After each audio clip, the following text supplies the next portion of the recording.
Hello guys, habari za muda huu.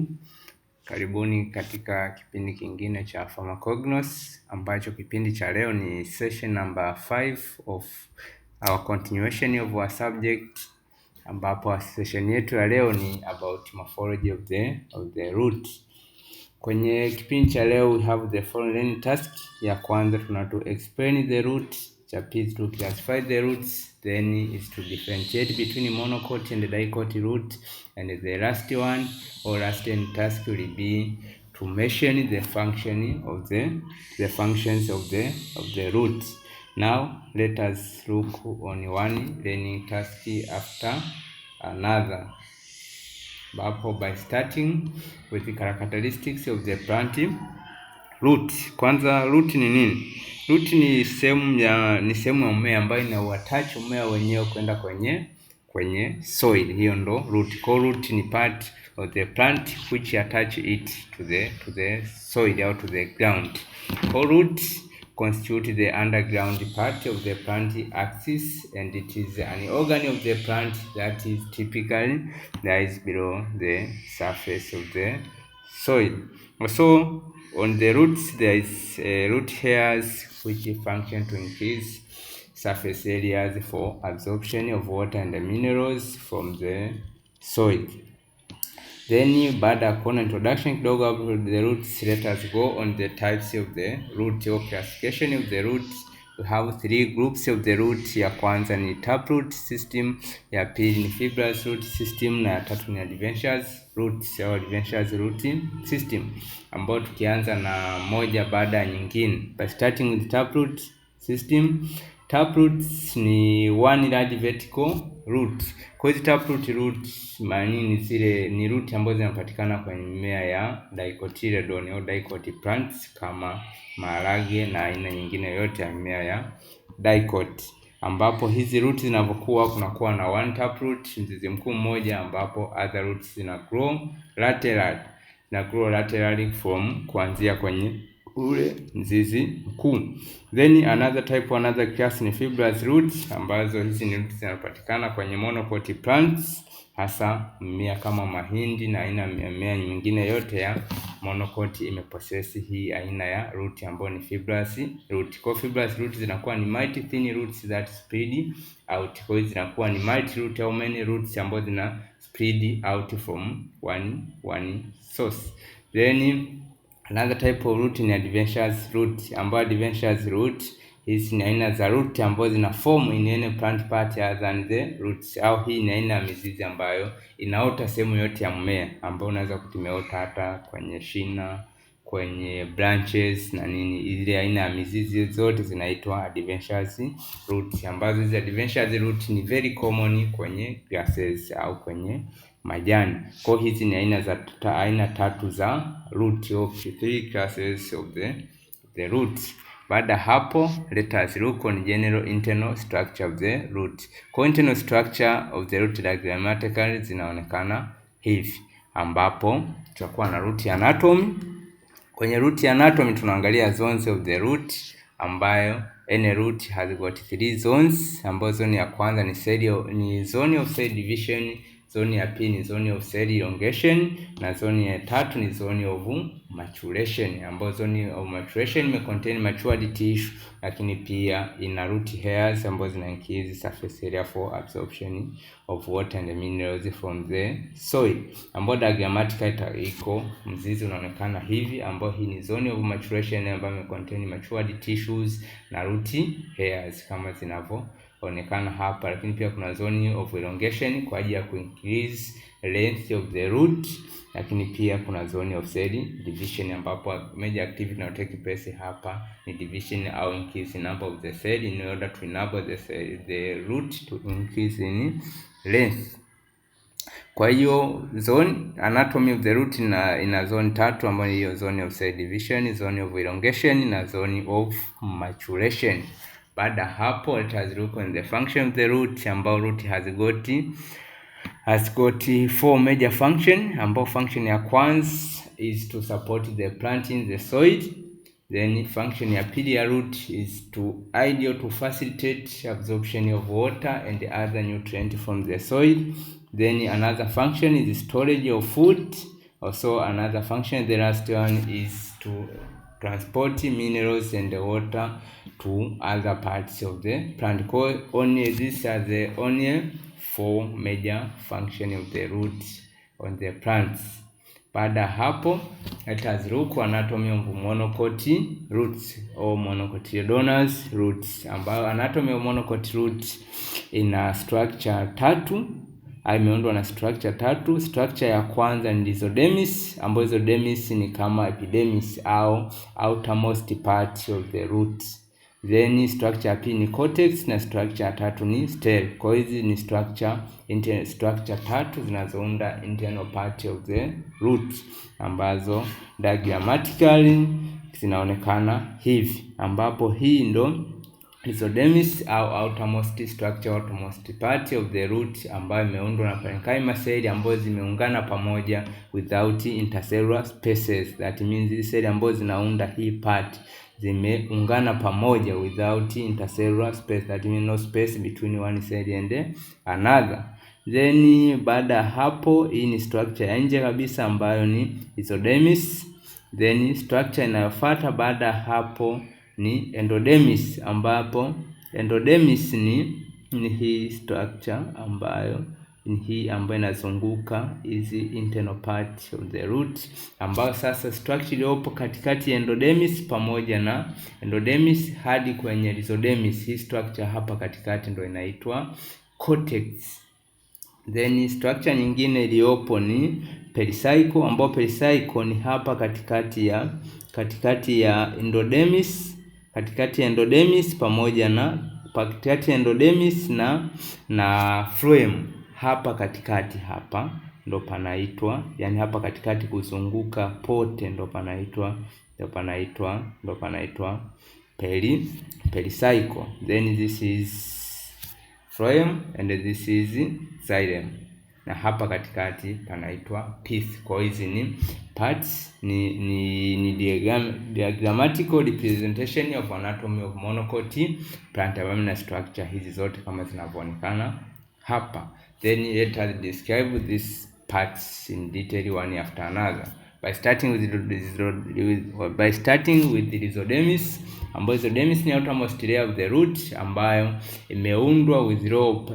imeundwa na parenchyma cell ambazo zimeungana pamoja without intercellular space, na hii sehemu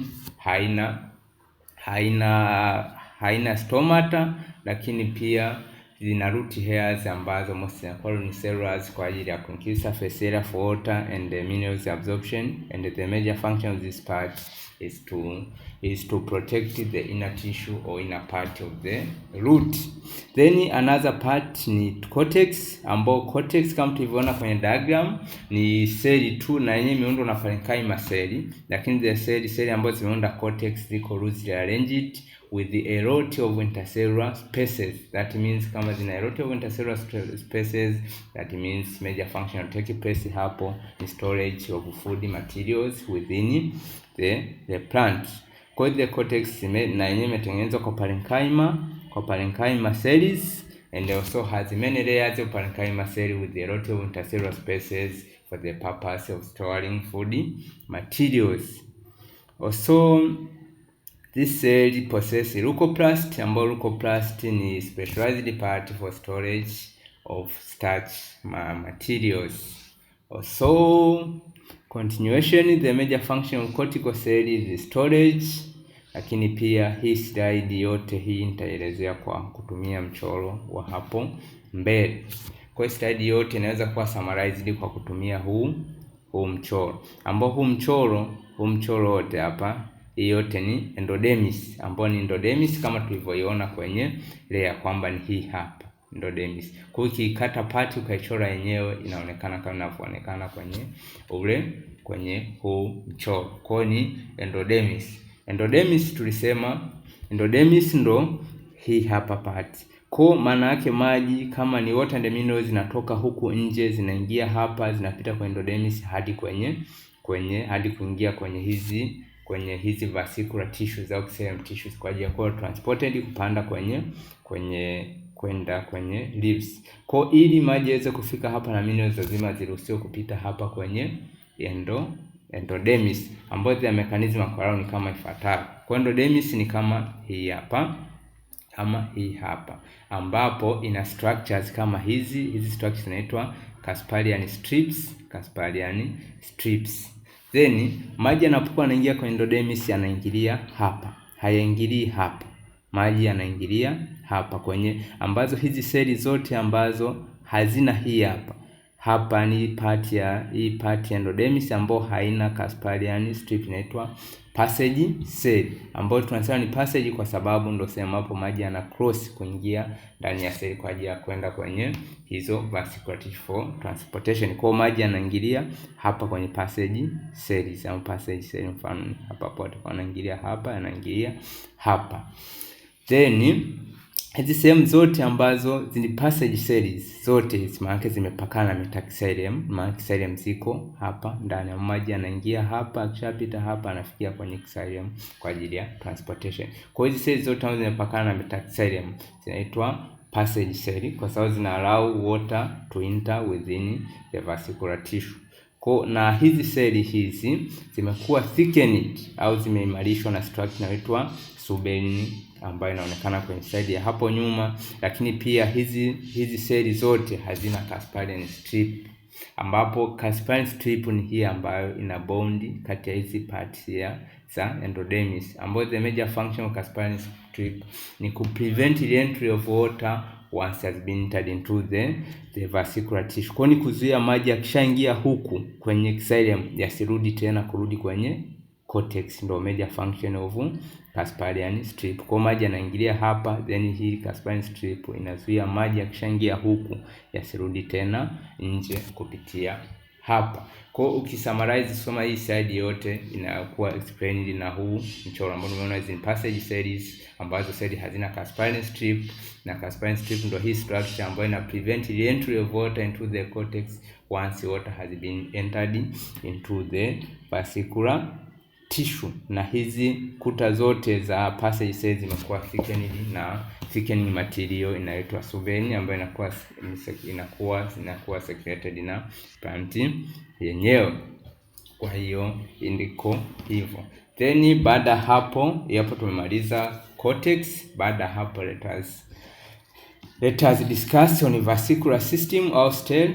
Cell ni vascular tissue, ni cell tunapoongea cell kama part nyingine ya root, maana tunaongea vascular system, ambao vascular tissues yani radial arrangement with many protoxylem groups, kwamba kwenye kesi ya monocot plants hizo vascular tissues, that means xylem na phloem ziko arranged in form in radial arrangement, that means zimejiarrange kwa kuzunguka kama duara, ambapo ndo like kama zinavyoonekana hapa kwamba zimejiarrange kwa radio, yani kuzunguka, kwa sababu hizi ni xylem afu hizi ni phloem, zote zimejiarrange kama duara, kama la cycle, that means ndo maana inaitwa radio arrangement. And this arrangement of xylem is called polyarch. Poly, this means they are many na zimejiarrange zimejiarrange radial within au zimekuwa scattered within the ground tissue. Also this state kwamba the xylem ziko in endiac condition. Endiac condition ni state inaonekana mfano kwenye mchoro hapa, ambapo endiac condition ni state ambapo hizi ndo xylem tunasema ziko in endiac condition, that means zina grow au zina expand toward the peripheral au from the center of the root to the outside, kwamba imeshaini inaonyesha kwamba hizi zina expand kwenda nje au zina expand toward the peripheral. Kwa ikiwa ina expand kwenda peripheral inaitwa endiac, while exarch zinakuwa zina expand toward the center of the root. Also the tissue between xylem na phloem called conjunctive tissues, ambazo ni tissues zinakuwa zinaunganisha kati ya xylem na phloem. Also another part of Another part ni pith, ambao pith nao ni miongoni mwa part of the stem, kwa sababu stem ime contain two parts, ime contain the vesicular system ambao tuongelea hapa xylem na phloem, lakini pia ime contain pith, ambao pith ni central portion ambao na imetengenezwa kwa parenchyma cell, ambao its major function ni storage of fatty materials within the plants. Okay, baada hapo tunaendelea, baada ya kuona monocot roots tunaendelea na anatomy of dicot roots, ambapo dicot root diagrammatically inaonekana kama hivi. Ina root hair, part of root hair, then ina hii part ya nje kabisa ambayo ni rhizodermis, lakini pia ina cortex, ina phloem, then ina metaxylem, lakini pia ina conjunctive tissues. Conjunctive tissue ni tissue katikati ya hizi xylem na phloem. Kwa hii layer nayo, hii layer nje ndo endodermis, alafu hii layer ni ya ndani ndo pericycle, ambayo inatengenezwa kati ya endodermis na nini na phloem, ambapo unaweza kuiona pia kwa kutumia mchoro huu ambao unaona kuna endodermis, phloem, pericycle, protoxylem, conjunctive tissue, metaxylem, Casparian strips pamoja na passage cells. Kwa hii ni diagrammatically dicot na ni anatomy of dicotyledonous root inaweza kaonekana hivi, ambao ni detail kwa kusoma pati moja baada ya nyingine, tukianza na rhizodermis. Rhizodermis ni outermost layer of the root kama tulivyoona hapa kwenye diagram. Rhizodermis ni hii outermost part, ndo rhizodermis layer nje, ambazo rhizodermis zimeundwa na single layer of parenchyma cell, ambazo hizo cells zinazounda rhizodermis are compactly arranged without intercellular space, that means no space between one cell and another. Lakini pia hizo rhizodermis, hapo kwenye rhizodermis kuna root hair ambazo kazi yake ni kuingiza surface area for absorption of water and the minerals, na the major function of rhizodermis is to protect the inner tissue au sehemu za ndani za roots. Then baada ya rhizodermis, another part ni cortex. Cortex ime consist of only parenchyma cell ambazo ziko loosely arranged with a lot of intercellular spaces to facilitate or to make gaseous exchange easier. The cell may store food reserves, and the major function ambayo inatake place kwenye cortex ni kustore food materials, na ndio maana seli zake ziko loosely arranged, kuna zimeacha space katikati kwa ajili ya kustore food materials. Also hizi seli nazo zina suberin na Casparian strips kama tulivyoona kule kwenye Monocot roots, na maelezo yake ya suberin, Casparian strip ni kama tulivyoona kule kwenye kesi ya Monocot roots. Also another part ni stem, ambao stem ya dicot roots imeundwa, ina pati tatu, ambao pati ya kwanza ni pericycle, pati ya pili ni